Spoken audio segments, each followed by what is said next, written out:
Hello, everyone. Welcome to Reiki Radio. I am your host, Yolanda, and it is so good to be back here on the podcast with you. As I mentioned in the previous podcasts, we did that 22-day journey through the major arcana, really exploring our own fool's journey. And in that, I told you that I had some transitions going on in my own life and that I was going to be taking some time off after that 22-day exploration. So it was quite a journey. I'm still in the midst of it, but I wanted to make sure to get back and reconnect. And there is so much that I want to share with you. So I thank you for being here again, for joining me. If you are new to the show, welcome. And if you would like to connect with me and other people who are listening to the podcasts and exploring this beautiful journey of self-exploration, transformation, awakening, you can join us in the Seeker Circle on Facebook. And for more information about the Seeker Circle, me, my work, just to even keep in touch, you can go to my website, which is yew-chi.com. That's YEWCHI.com. Sign up for the newsletter, and you will get access to some free gifts, as well as a link to join us after the show.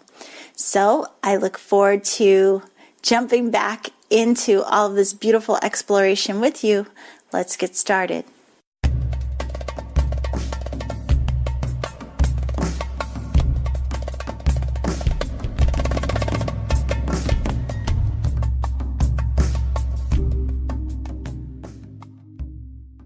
Okay, so I am back, and I again want to thank all of you for reaching out and sharing with me what has been coming up for you through that 22-day journey through the major arcana, what has been coming up with you with Reiki and meditation and your other curiosities. And I want to extend a huge thank you and just really like a deep bow of gratitude for all of those who are in the Seeker Circle and being vulnerable and sharing and exchanging and supporting other people within the community. So thank you so much to all of you, and I am happy to be back to talk to you today about Reiki specifically.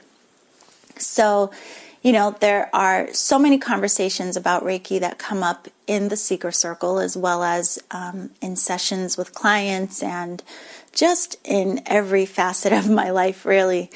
And so I thought that one of the first things I wanted to come back on the podcast and share with you are some practical ways of exploring Reiki, as well as these different cycles that we go through with the practice of Reiki. Now, if you are not a practitioner, this information will still apply to you and can still be very useful, so don't tune out. If you are a Reiki practitioner, no matter what level and no matter how far you are in your journey, we all continue to learn and grow and expand and deepen our understanding. So hopefully you will find some useful information in this today. So the first thing I want to start off with is some practical uses, very specifically with Reiki. And, in classes, you may have learned to use Reiki as a way to connect with yourself, use it as a way to help balance and align and manage your energy, helping others to come into energetic balance. Some people are taught to use Reiki as a way to lift the vibration of everything, environments, food, intention. It's endless how we can use the techniques that are taught within this practice. But what I really connected with during this transition that I was going through was using Reiki, connecting more with the embodiment of it. Now, I talk to you about being Reiki all the time, and I talk to you about it being more than just a technique, that it really is about, practicing the different techniques to embody the light that is you, and Reiki becomes a way of life, a way of being, a way of seeing, a way of understanding and showing up. Well, it really registered with me in another way during, again, this transition I was going through, because I had a lot that I had to do in a short window of time. And quite honestly, it was overwhelming, and I was physically exhausted. I was mentally exhausted. I was emotionally exhausted. And I'm sure you can relate to that. I mean, it just happens to us, these different cycles in life, whether it's work-related, relationship-related, whatever type of shift or change or circumstance that we're dealing with, sometimes it takes a toll and can be hard to find balance within all that we are trying to accomplish or process. So what I found myself doing, really unconsciously initially, was that in those moments that felt chaotic, I caught myself taking the time to pause and reconnect with my breath. I gave myself, these little moments when needed to check my energy. When I was feeling scattered, when I was feeling overwhelmed, when I was feeling frustrated, I found myself in these moments of pause, considering the type of energy that I was generating based on what I was feeling. And then once I tuned into what I was feeling, I also tuned into the stories or the perspectives that I was holding. And in those moments, I consciously reminded myself to tune into that frequency of love, to expand that essence of Reiki, of spiritual life force energy, to choose to allow that energy to flow through me. 1, to help me ground. 2, to help me shift. And 3, to infuse that energy into whatever it was I was doing at any given time.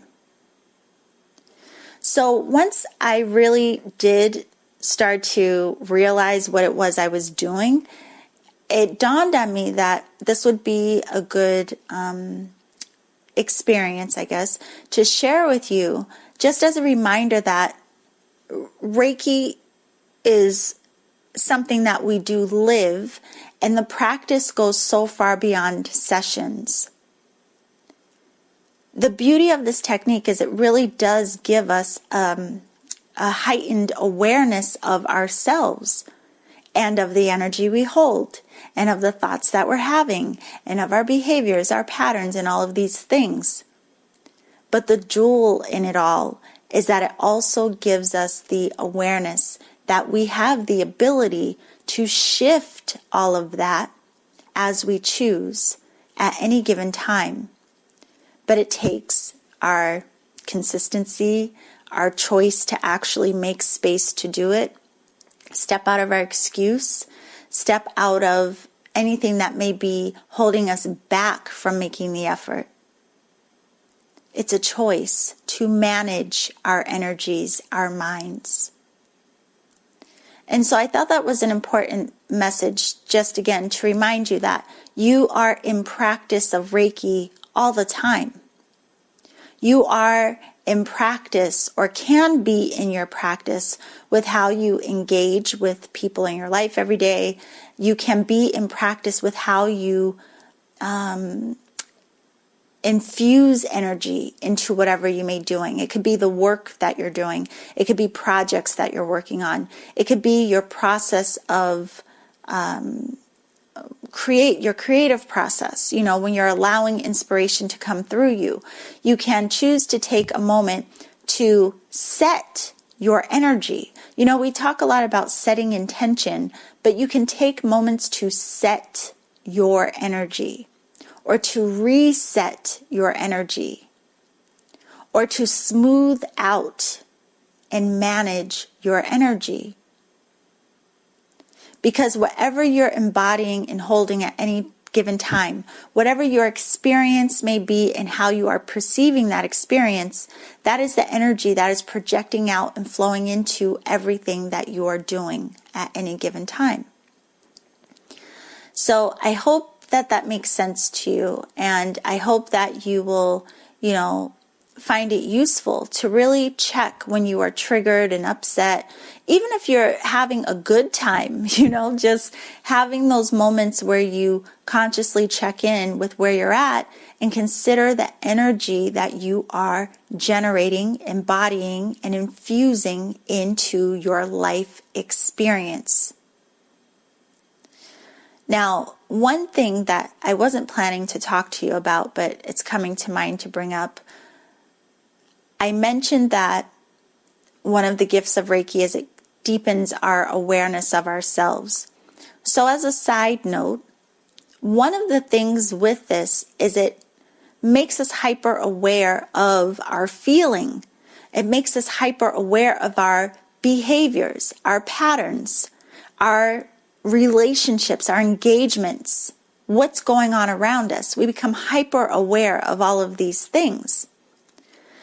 And I guess this is coming up to point out for especially people who are very empathic or those of you who are new in the practice, there are some points where you feel like you are being overly sensitive or the energies that you're picking up can be overwhelming. Well, again, we can shift our perspective around this and see the gift. It's not that you're doing anything wrong. And it's not that, it may feel like you're falling apart and it may feel chaotic and like a disaster emotionally. However, what's happening is whatever it is that you are holding or have been holding for some time is becoming illuminated. I talked to you a lot as well about our emotions being our messengers.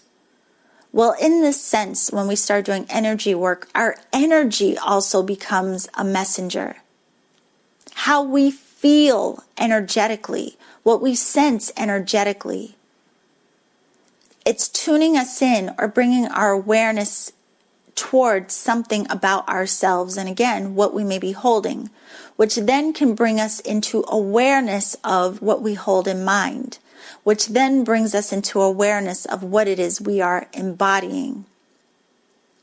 Now, interestingly enough, I wasn't expecting, this is a beautiful segue into the second thing that I actually wanted to talk to you about today, which is our Reiki cycles. Now, when I say Reiki cycles, I mean the cycles or the phases that we go through in this practice. A lot of times we go to class, level 1, and you learn the foundational tools, techniques, information, history. Level 2, you learn about the symbols. Level 3, you may learn how to teach, how to do attunements, and, of course there's more information in both, but in a general sense, that's what you learn. But in this practice, when we are consistent in our practice, we go through cycles of awareness, cycles of understanding, cycles of breaking down, cycles of rebuilding. But what I wanted to share with you very specifically, and this would apply to Reiki level 2 practitioners as well as level 3. But again, if you have not studied Reiki at all, or even if you are a level 1, you'll still get the gist of this, okay? But I'm saying level 2 and level 3 because the symbols are involved. If you allow yourself to use the symbols to guide you through different cycles of what you are working on, you will find that they are very useful to your self-transformation, your awakening process, your deepening your understanding, but more importantly, deepening your connection to yourself, as well as all that exists, but from a different lens. So what I mean by this is you can start with intentionally working with the first symbol. The first symbol is very earthly. And if you look at it, it looks like a spiral bringing us inward. Take some time to work with this energy, very specific to not just grounding, but being aware of being. Work with this symbol over, a certain time span, whatever feels right for you, but use it as a tool to help you to connect with what it feels like to be present, to be in your body, to have this physical vessel, this physical container. Work with this symbol to build a relationship with your body. And the reason this is an important step one is because it is all about being here. In a lot of ways we escape or we run away. We're not present. We're not fully here. We're not fully engaged in our lives. And the most effective way, and really the only way we can do this work, is to be here in it. Not to run away from being, not to run away from our experience, not to run away from what we feel. When we take the time to just build that connection of sinking into being, to sinking into what it's like to have a physical body, starting to tune into the messages within the body, what the body feels like, its functionality, having conscious recognition and gratitude for the functionality of the body, connecting with the breath and noticing how you can regulate the way that the body feels through proper sleep, exercise, nutrition, again, the breath. Really tune in to your relationship with your physical being and what it's like to allow yourself to be present in all that you do. And once you feel comfortable in that, you feel like, you've spent enough time with that, move on to the second symbol, which is also known as the mental or emotional symbol. And, we are taught that it speaks to ridding ourselves of bad habit, which is all about the mind. So before you can even start to really explore the mind honestly, and honestly look at your thoughts, you have to first ground into yourself. You have to first be present and work through those fears of seeing yourself. So now here we are. We're going to explore the mind.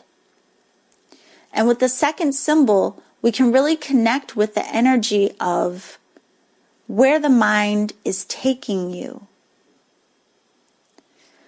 Think of the mind as like this malleable mapping of your experience and your understanding. The mind changes all the time. And it changes through your acceptance of what it is that you're intaking, through your perception of your experience, or what you choose to accept as truth and what you want to believe. It's about your level of awareness of you. So once you're really grounded into you and you start to tune into the mind and how you are allowing yourself to process and perceive things, you start to understand yourself in new ways. Not only what you think, but why you think it. Not only what you believe, but why you chose to believe that. Not only what you perceive and feel, but why. And once you give yourself that time and space to really connect to that what and why of the mind, you then have the clear choice of how to remap, how to transform, how to have consideration for what it is that you are truly processing.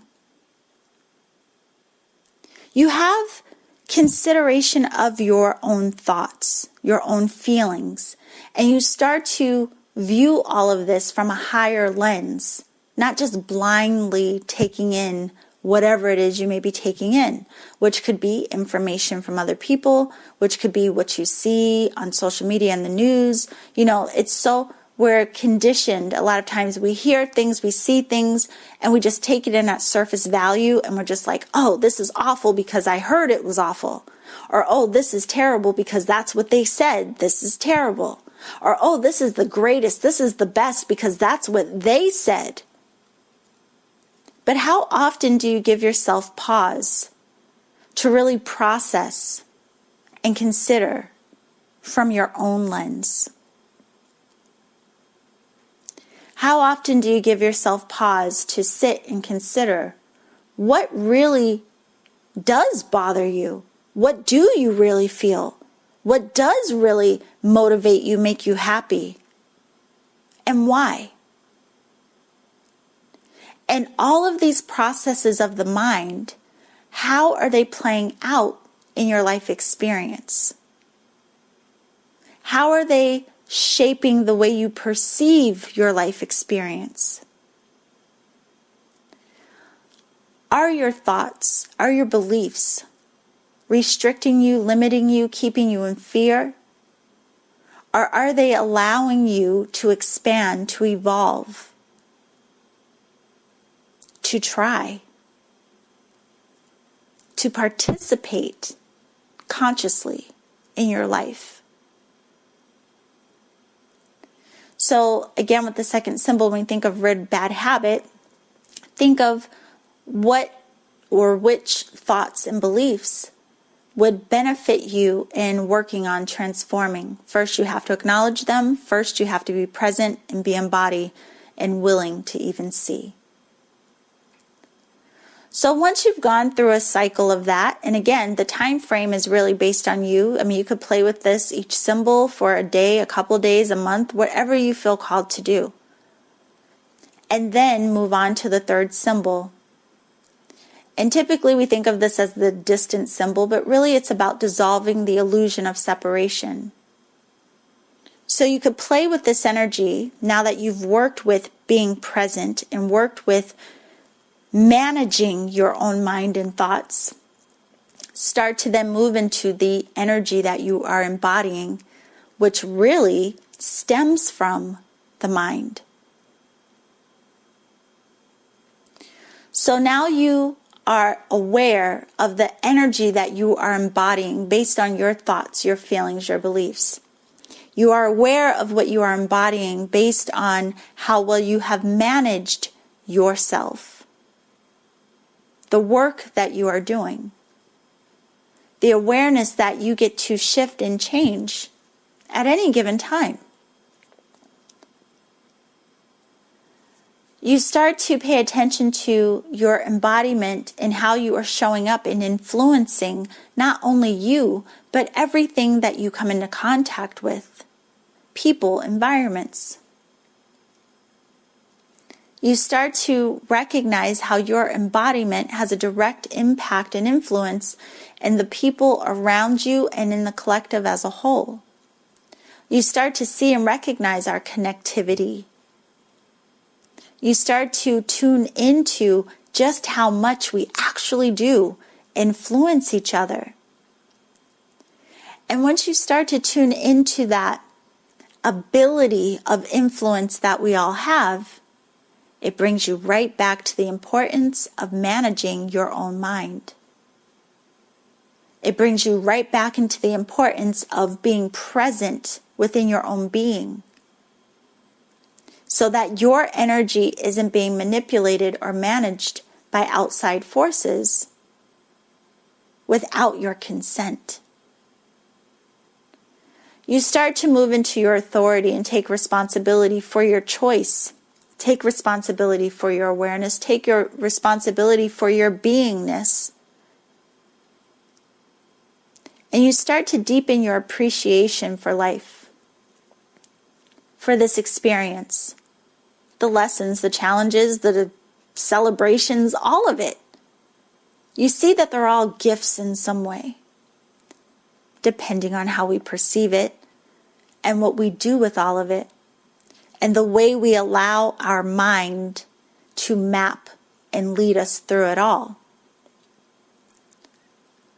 So once you go through that first cycle of working through just those 3 symbols, not even talking about the master symbol, just those 3, then you'll start to notice how these energies really do play out in your daily life. You'll start to realize how you can implement and connect with these different energies, these different frequencies to support you at any given time. And you start to recognize that this healing thing, this healing process is ongoing. There's no race to it. You'll start to appreciate that it just is what it is at any given moment. That you're working through what you're working through at any given time. That you're experiencing what you're experiencing, you are learning what you are learning at any given time. And it just continues to expand and evolve. And you start to deepen your connection to self. You start to deepen your management of your mind. You start to expand deeper into your embodiment of you, of love, of trust, of understanding. You continue to shift. You continue to be aware of the choices that you're making. You continue to be aware of what your feelings are telling you.